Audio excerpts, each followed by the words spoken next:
Assalamualaikum warahmatullahi wabarakatuh. Alhamdulillahirrabbilalamin. Puji syukur kehadirat Allah subhanahu wa ta'ala yang telah memberikan rahmat serta hidayahnya sehingga kita bisa bertegur sapa walaupun melalui media virtual ini. Tidak lupa pula salam serta salawat selalu terhaturkan kepada sang revolusioner Islam ternama, sang Nabi akhir zaman, yaitu baginda Nabiullah Nabi Muhammad sallallahu alaihi wasallam.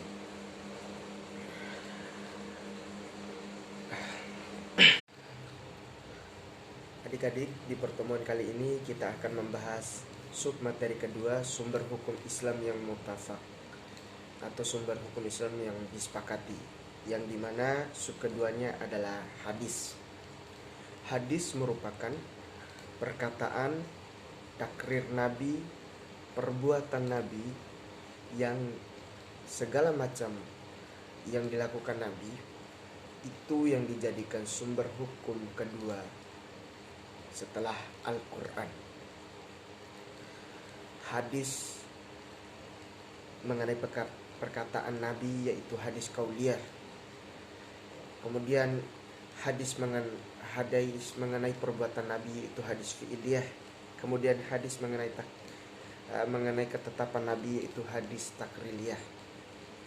Segala macam hadis itu berasal dari Rasulullah. Ada juga yang berasal dari Allah, kemudian disampaikan oleh Rasulullah SAW. Selain daripada itu, banyak sekali fungsi hadis.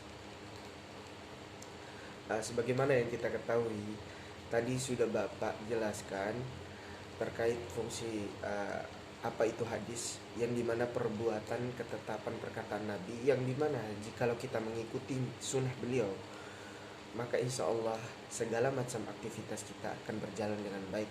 Mulai dari makan, minum, tidur, masuk WC, segala macam itu sudah ada doa yang dimana tidak ada dalam Al-Quran tapi ada dalam hadis.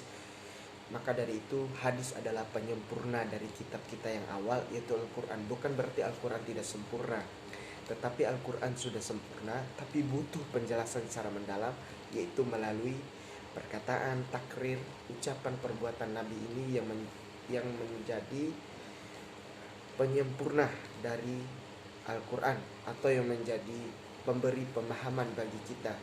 Karena memang Al-Quran adalah perkataan Allah yang dimana sulit sekali untuk kita tafsirkan. Pasti dalam satu ayat saja itu bukan satu orang yang menafsirkan, tapi banyak ulama-ulama yang menafsirkannya. Kemudian fungsi lain daripada hadis yaitu sebagai bayanut takrir, yaitu yang menetapkan dan menguatkan suatu hukum yang ada dalam Al-Quran. Misalnya dalam hukum mengenai zina, yang dimana dalam Al-Quran dikatakan la taqrabuz zina, sedangkan dalam hadis dijelaskan lagi secara spesifik bahwa zina itu diklarifikasikan dan sebagian macam. Maka dari itu fungsi dari hadis yang pertama yaitu bayanut takrir. Yang kedua adik-adik, fungsi dari hadis yaitu bayanut tafsir, sebagai penafsir dari ayat-ayat Al-Quran yang bersifat universal atau yang bersifat secara global, bersifat secara umum, yang dijelaskan secara spesifik, yang dijelaskan secara rinci sehingga orang-orang itu mudah paham, yaitu melalui hadis. Kemudian yang ketiga adalah bayanut tasyri, yaitu menetapkan hukum yang tidak dijelaskan oleh Al-Quran. Contohnya zakat. Al-Quran tidak jelaskan mengenai seberapa yang harus dikeluarkan zakat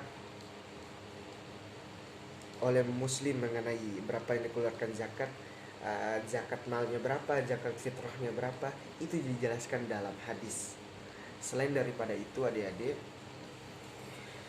pada dasarnya hukumnya orang Islam itu adalah Al-Quran, tapi hadis adalah penyempurna supaya manusia itu semakin memahami dari isi Al-Quran itu sendiri, dan hadis itu juga sebagai, kalau bisa dianalogikan, yaitu sebagai pedoman atau kisah kehidupan Nabi yang bisa kita jadikan contoh. Karena barang siapa yang mengikuti Nabi yaitu tergolong dalam umatnya. Maka dari itu adik-adik, mungkin itu saja penjelasan dari saya.